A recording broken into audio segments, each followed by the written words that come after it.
जय हिंद दोस्तों। मैं आज आपको नादिर शाह के बारे में बताऊंगा। जो कि नादिर शाह के बारे में मैं ये बताऊंगा कि नादिर शाह किस देश का था, नादिर शाह का भारत आने का उद्देश्य क्या था, नादिर शाह ने दिल्ली में इतना कत्ल क्यों किया था और जनता को इतना कत्ल किया था कि दिल्ली में की सड़कों पर खून ही खून हो गया था। तो नादिर शाह के बारे में जानते हैं। और इससे संबंधित एग्ज़ामिनर जो होता है ना, अगर इससे क्वेश्चन बनाता है तो बहुत इंटरेस्टिंग क्वेश्चन बनाता है जो हमसे बन नहीं पाता है। तो आज मैं नादिर शाह का बारे में इतना पोस्टमार्टम करूँगा कि एग्ज़ामिनर कितना भी चाहे इससे बाहर क्वेश्चन नहीं बना सकता है। तो आइए नादिर शाह के बारे में जानते हैं। और मैं इसके बारे में ये भी बताऊंगा कि नादिर शाह भारत से कितना धन ले गया था और कितने शिल्पकारों और महिलाओं को, कितनी महिलाओं औरतों को ले गया था और उनके साथ बलात्कार जो भी मन में आया वो किया था। और मोहम्मद शाह के बारे में मैं इसमें जानकारी दूंगा। तो आइए नादिर शाह के बारे में जानते हैं। पहली बात तो ये है कि नादिर शाह का जन्म कब हुआ था। तो नादिर शाह का जन्म हुआ था 22 नवंबर 1688 को ईरान में। 22 नवंबर 1688 को ईरान में एक जगह है जहाँ पर दरगाज नाम की एक जगह है ईरान में। वहाँ पर अधिक तरह से रेगिस्तान है, जो दरगाज नामक जगह है, वहाँ पर नादिर शाह का जन्म हुआ था।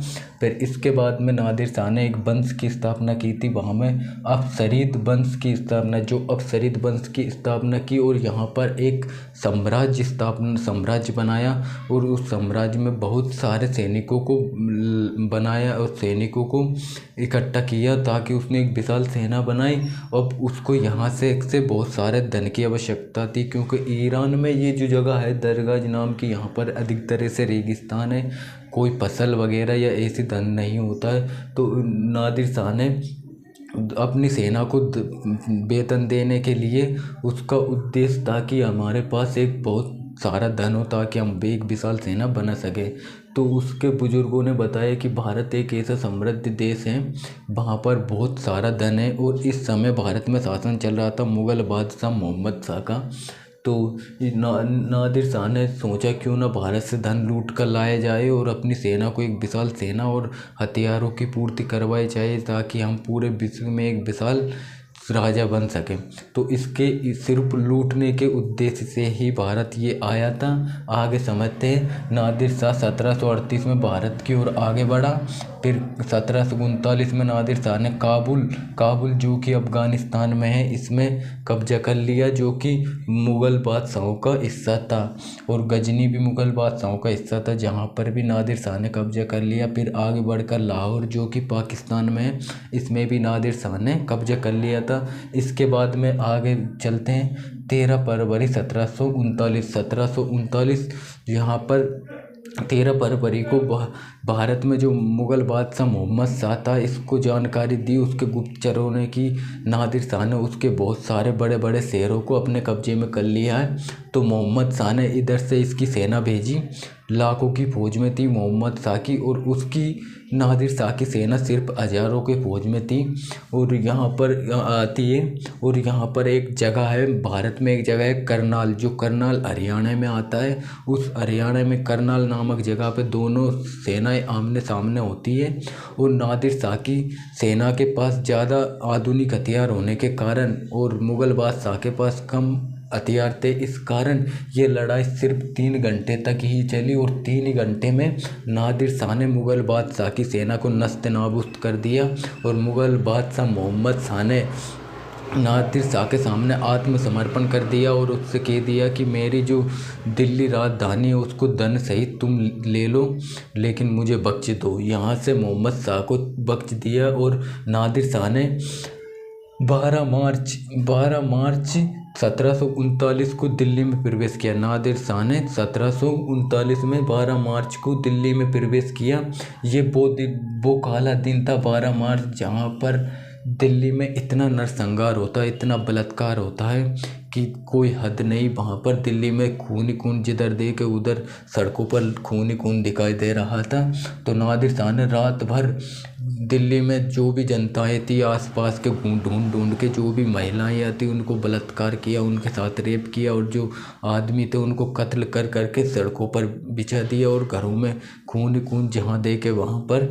इसके बाद में दिल्ली में अब आगे आते हैं, मोहम्मद शाह ने यहाँ से अपना आत्मसमर्पण कर दिया। और यहाँ से मैंने इसको दो भागों में बांटा था, एक भाग मैंने समझा दिया।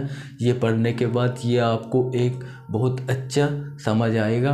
अगर आपको अच्छा लगेगा तो और बताना। देखते हैं यहाँ पर आगे चलकर, अब देखते हैं कि नादिर शाह ने भारत से कितना धन दौलत ले गया था और कितनी शिल्पकारों या हमारे जो कवि या शिल्पकार थे उनको भी साथ में ले गए। तो देखते हैं, शाहजहाँ द्वारा बनाया गया मयूर सिंहासन भी नादिर शाह अपने साथ में ले गया था। उसके बाद कोहिनूर हीरा को भी अपने साथ में ले गया था।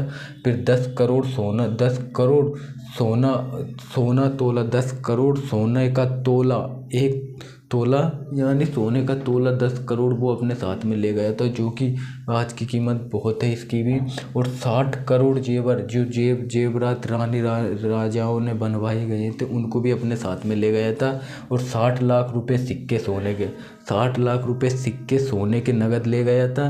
सिक्के यहाँ पर अलग बात है, यहाँ पर सोने के सिक्के हैं और यहाँ पर सोना था जो तोले के हिसाब से तोल कर ले गया था 10 करोड़।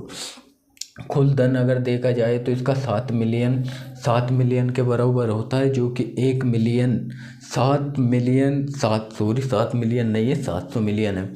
700 मिलियन धन अपने साथ में ले गया था, जो कि एक आप अंदाज लगा सकते हो 1 मिलियन 10 लाख के बराबर होता है। तो 700 मिलियन कितना होगा आप कमेंट करके बताइए। और यहाँ पर नादिर शाह अपने साथ में 7000 शिल्पकार महलों या बड़ी बड़ी इमारतों का निर्माण करते थे, 7000 की संख्या में उनको भी ले गया था। 50 या 30,000 के समथिंग घोड़े और हाथियों को भी अपने साथ में ले गया था। तो इसने ये एक इतना क्रूर शासन था कि जो भारत में आकर मुग़ल सेना को नस्त नाबूद करके मुग़ल बादशाह की जो शासन था उसको नस्त नाबूद करके पूरा धन दौलत ले गया था। ये सिर्फ भारत में एक लूटने के उद्देश्य से आया था। लेकिन एक बात मेरी समझने में नहीं आती, जो ये नादिर शाह था, चलो कोई बात नहीं, इसने धन लूट लिया था, सिर्फ धन ले जाता था, लेकिन आम जनता को तो इस तरह से नहीं मारना चाहिए था। ये बहुत ही क्रूर शासन था। तो दोस्तों, ये आपको क्लास कैसी लगी? अगर अच्छी लगी तो हमारे चैनल को सब्सक्राइब और वीडियो को लाइक करिए। ऐसी ही इंटरेस्टिंग वीडियो के लिए हमारे चैनल को सब्सक्राइब करें। जय हिंद।